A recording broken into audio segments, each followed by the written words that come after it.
mungkin menurut Bro Henan ini itu suatu kenakalan tapi orang tua bersikap untuk mencoba untuk tidak marah. Apa itu? Kenakalan seperti apa Bro Henan ini? Kalau disebutin satu persatu sih sampai bulan Agustus nggak selesai.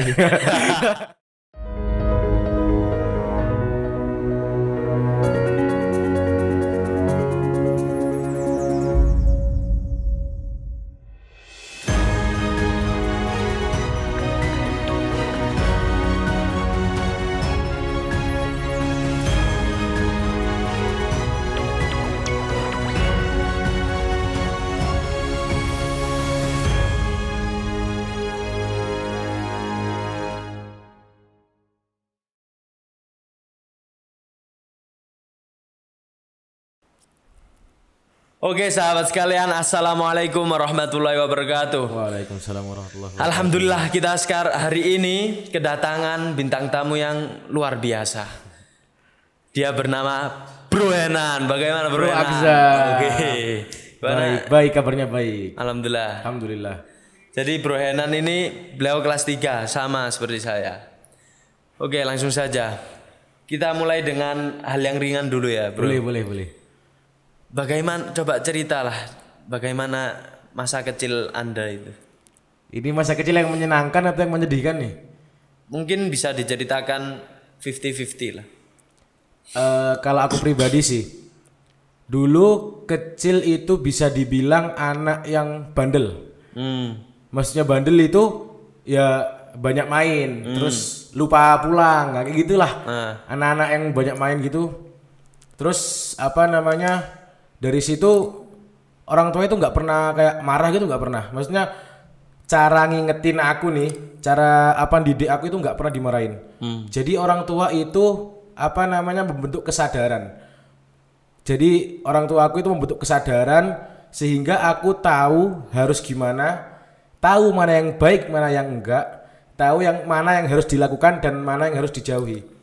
Jadi sejak kejadian itu orang tua itu kayak maksudnya bukan ngebiarin sih, maksudnya kayak lebih menyadarkan gitu. Mbok yo sadaro kayak gitu loh. Memberi kontrol. Jadi ini sudah diberi pemahaman dan orang tua yakin bahwa Anda bisa mengatasi. Jadi enaknya maksudnya beruntungnya aku dididik kayak gitu itu, jadi apa-apa itu jadi sadar gitu. Betul. Mau ngapain tahu batasan, mau ngapain tahu mana yang harus dilakukan, mana yang enggak, kayak gitu. Coba cerita apa yang mungkin menurut Bro Henan ini itu suatu kenakalan tapi orang tua bersikap untuk mencoba untuk tidak marah. Apa itu? Kenakalan seperti apa Bro Henan ini? Kalau disebutin satu persatu sih sampai bulan Agustus nggak selesai. Mungkin satu aja. Yang paling berkenang sih, aku pernah waktu di rumah kakek. Jadi aku sama saudaraku nih, berdua jalan-jalan keliling desa. Terus itu posisinya aku bawa korek. Oh ya. Terus bawa korek. Bawa korek. Bentar tunggu. Jadi iseng-iseng terus lihat yang namanya tahu nggak? Damen, jerami. Oh jerami. Ya. Nah yang itu ada di sawah itu. Ada orang yang ngumpulin jerami di sebuah gubuk. Kemudian entah kepikiran kayak apa, entah setan mana yang ngerasukin itu, tiba-tiba jerami itu tak bakar. Tak bakar sampai gubuk-gubuknya itu kebakar semua. Itu membuat kerusuhan yang sangat besar ya. Luar biasa. Jadi masa kecil sudah membuat kerusuhan yang besar, Masya Allah. Dan itu orang tua bersikap untuk tidak memarahi Bro Henan ini. Sebenarnya kalau orang tua marah itu adalah suatu hal kewajaran sih. Cuma bagaimana dia itu ngontrol emosi, ngontrol marahnya itu. Jadi pas habis kejadian itu, orang tua itu enggak gimana sih kok kamu ngelakuin ini, kamu berbuat kayak gini ya. Beda. Jadi cara nanya itu, "Kak, kenapa kok kok ngelakuin ini?" Jadi anak itu bukan untuk ditekan ya, dijudge. Iya. Kan kebiasaan orang tua kadang nyalahin anaknya, ngejudge, kok kamu kayak gini sih, apa yang ngajarin kok kayak gini. Tapi beda kalau pakai namanya pendekatan, afeksi. Betul. Itu lebih, maksudnya feel-nya itu lebih dapat. Nah, betul. Kadang orang tua itu menuntut anaknya yang terbaik, tapi tidak menuntut anaknya untuk melakukan hal-hal yang terbaik. Betul. Hal-hal baik gitu. Jadi banyak sih kejadian-kejadian yang apa namanya yang bisa dibilang bandel sih. Banyak ngelakuin A, B, C sampai Z. Cuma dari situ kok maksudnya aku menangkapnya itu kok apa namanya cara ngingetnya kok enak. Terus nggak pernah dimarahin. Jadi dari situ sadar aku harus kayak gimana. Aku harus berbuat kayak gimana kok apa namanya orang tua kok sesabar ini apa nggak marah kayak gitu. Betul. Menarik sih. Dari situ mungkin kan waktu kecil dididik oleh orang tua bagaimana membangun sebuah kesadaran. Betul. Consciousness. Yes. Lah, setelah kok bisa masuk Iskarima itu coba cerita. Itu atas dasar kesadaran atau bagaimana? Coba cerita. Kalau masuk Iskarima nih ya. Kan sebelumnya kita satu SMP kan? Betul. Nah, satu SMP di Malang. Kemudian kepikiran setelah lulus itu kan udah bawa posisi hafalan 10 juz tuh. Oh iya. Terus aku mikir kayak gini. Nanti kalau 10 juz ada jaganya susah, apalagi kalau 30 juz. Jujur itu aku pengen banget masuk apa namanya negeri. Masya Allah. Masuk negeri apa namanya buat ngejar sisi akademiknya. Jadi bukan berarti terus hafalan 10 juz tak lupakan enggak, tapi lebih fokusnya beda. Kan maksudnya orientasinya beda, pengennya ngambil akademik kayak gitu. Jadi pengen masuk negeri, pengen apa namanya olimpiade, kompetisi, beasiswa segala macem. Cuma akhirnya kan itu tes negerinya itu setelah Iskarima. Betul. Terus ketika survei masih inget banget survei itu orang tua itu kayak apa ya? Maksudnya kayak bangga-banggain Iskarima, dibangga-banggain. Ini loh Kak, di sini banyak masyayikh, di sini banyak ustadz-ustadz, banyak ulama-ulama. Aku cuman ya udah kayak gitu. Jadi kayak apa namanya acuh tak acuh. Betul. Jadi ngerasa kayak terserah. Yang penting aku nggak pengen di sini kayak gitu. Nah terus lama kelamaan masuk tuh apa namanya waktu pendaftaran. Terus sempat kepikiran apa salahnya sih mencoba kayak gitu. Nanti kalau misalnya emang nggak bisa, kalau misalnya emang belum takdirnya di situ, kan masih ada sekolah yang lain. Betul. Kayak gitu. Cuma setelah masuk masa tes, di tes Iskarima itu beneran nggak ada niat sama sekali. Maksudnya nggak apa namanya effortnya itu nggak kurang gitu loh, nggak ya biasa aja gitu. Yang penting tes hafalan selesai kayak gitu. Cuma pas apa namanya pas masuk waktu tes SMA negeri yang apa yang aku pengen itu, yang tak pengenin itu, terus kemudian aku sadar selama ini orang tua banyak memberikan tanpa pernah meminta. Betul. Terus jujur sih aku maksudnya kayak bimbang, plan gitu. Iskarima atau negeri kayak gitu terus. Jadi selama masa tes itu, masa nunggu pengumuman itu, yang tak pikirkan itu terus pokoknya. Terus sampai di mana masanya aku mimpi lagi posisi ngaji di masjid. Terus itu banyak anak-anak yang hafal gitu. Jadi kayak hafal Quran gitu ya. Suasana ramai. Suasana masjid yang biasanya banyak anak-anak ngaji kayak gitu. Terus pas bangun ini kok kayaknya ngode gitu maksudnya apa Gusti Allah memberi Jadi petunjuk kayak apa namanya petunjuk dari langit loh. Dari Allah ngasih itu kayak gini, jalurmu di sini, passionmu di sini kayak gitu. Jadi terus kemudian ya diiringi pemikiran yang tadi itu maksudnya orang tua selama ini sudah banyak memberi tanpa pernah meminta. Terus kalau kita sebagai anak, sebagai apa namanya mesti berpikir kira-kira apa yang sudah kita beri. Nah, kayak gitu sih. Maksudnya aku mikir kayak gitu, aku bakal ngasih apa. Lebih bagaimana membahagiakan hati kedua orang tua kita. Betul. Terus kemudian masuk tuh pas masa tes apa namanya tes yang negeri itu, terus tanyain Kak apa gimana udah didaftarin tesnya. Terus aku dengan yakin bilang udah nggak usah ambil Iskarima aja. Masya Allah. Jadi kayak Masya apa namanya sedih banget sih. Terharu kayak ya kalau nginget-nginget yang dulu itu kayak sekarang itu bersyukur banget. Jangan terharu. Tisu guru tisu. Sedih. Masya Allah. Sangat menginspirasi ya. Saya sampai agak speechless ini mendengarnya. Kita tahu bahwa di Iskarima ini setiap 1 tahun kita ditarget 10 juz, bahkan saat ini lebih lagi kan, setahun 15 juz. Dan juga ada tuntutan akademik, tuntutan sapala. Lah apa yang sekarang Bro Henan lakukan ini apa? Gini Bro Agza, dulu pas awal-awal masuk Iskarima nih, itu rasanya kayak di bawah under pressure. Oh, Di bawah tekanan banget. Betul. Udah apa namanya ya tahu sendiri lah kayak Ya, gimana ya. sama. Dengan tuntutan hafalan, tuntutan akademik yang IPA, udah IPA Quran 30 juz. Betul. Nah, Sama Sapala. Jadi awalnya tuh ngerasa under pressure, jadi ngerasa kayak kok gini banget gitu loh. Tapi kemudian lama kelamaan mau nggak mau harus maksain nih. Maksudnya bukan kok apa namanya maksa keadaan, cuma harus maksain kita apa namanya adaptasi. Betul. Jadi apa namanya kita membiasakan diri dengan apa yang terjadi dengan lingkungannya semua. Terus ya enjoy aja sih. Kan ya udah jelas sih kan la yukallifullahu nafsan illa wus'aha. Jadi Allah itu nggak akan ngasih beban kita, nggak akan membebani kita di luar kemampuan kita. Betul. Jadi kalau aku mikir nih, kalau misalnya aku dikasih kayak gini, meskipun aku merasa berat, tapi Allah merasa aku mampu kayak gitu.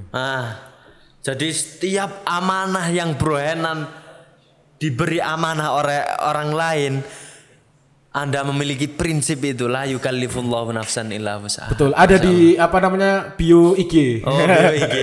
Jadi follow langsung ya guys, LF apa? _nan. Oke. Bagaimana? Saya dengar Anda taklim juga ya, mengajar apa? Desa, mengajar apa? Bagaimana anak-anak kecil itu bisa mengaji?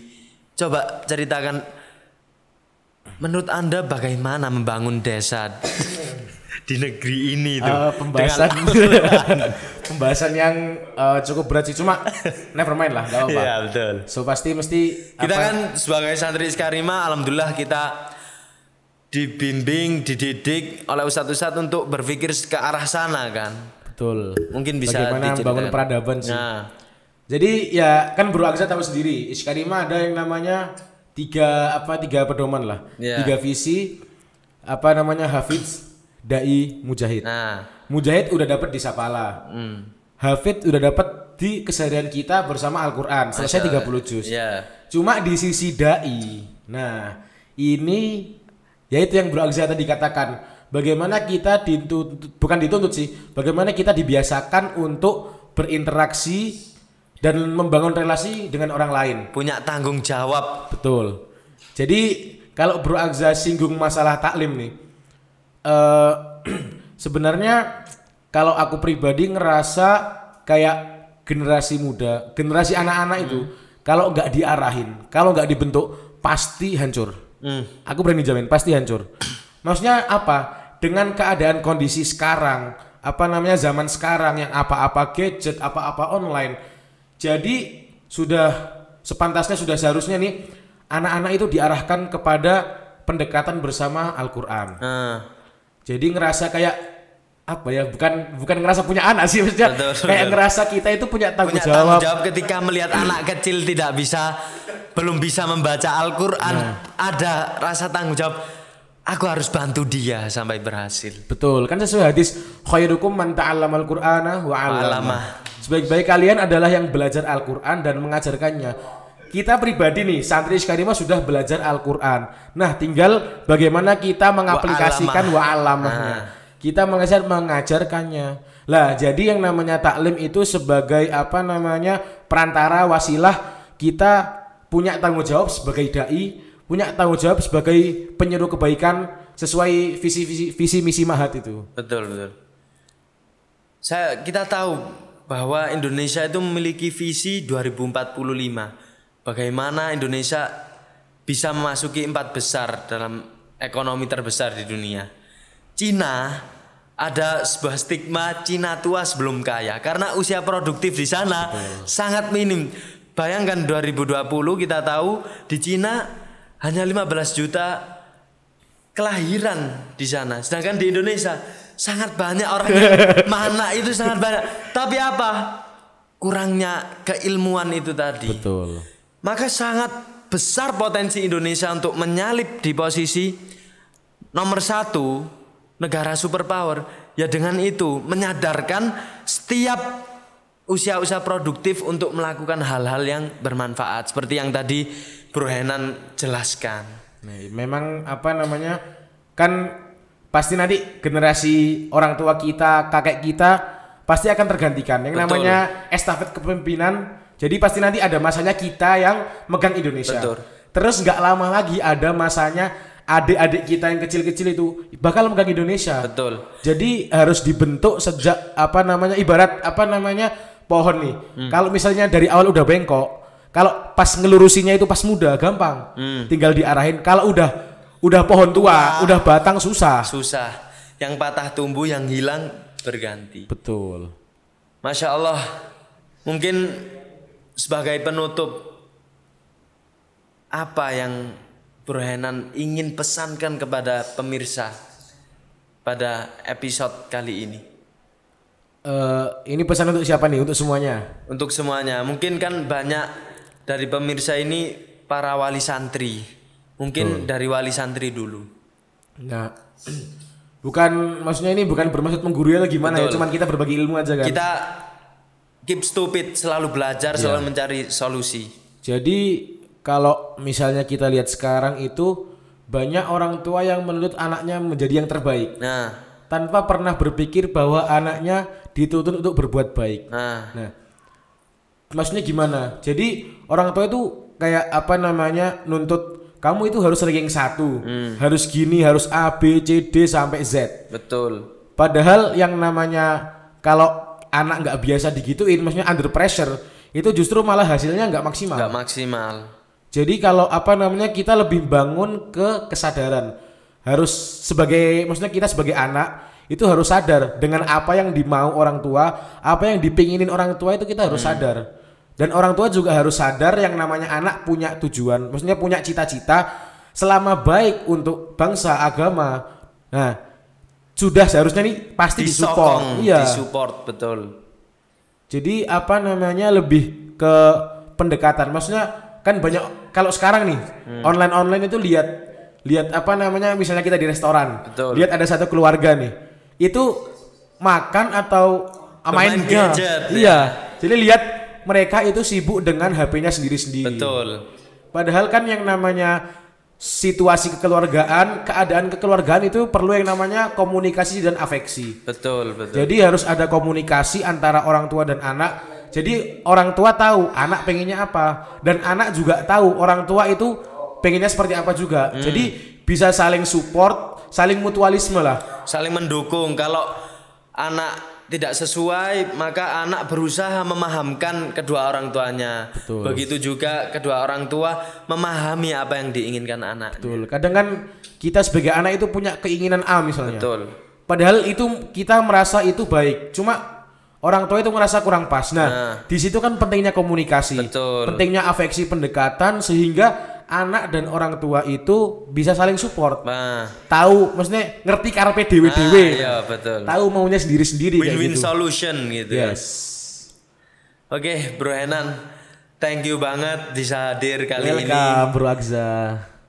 Oke, pemirsa sekalian yang dirahmati oleh Allah, kita sampai di ujung acara kali ini. Bagi saya pertemuan kali ini insya Allah liqa'un azim. Insya Allah. Semoga bermanfaat bagi saya pribadi, Bro Henan, dan juga pemirsa sekalian. Terima kasih. Wassalamualaikum warahmatullahi wabarakatuh. Waalaikumsalam warahmatullahi wabarakatuh.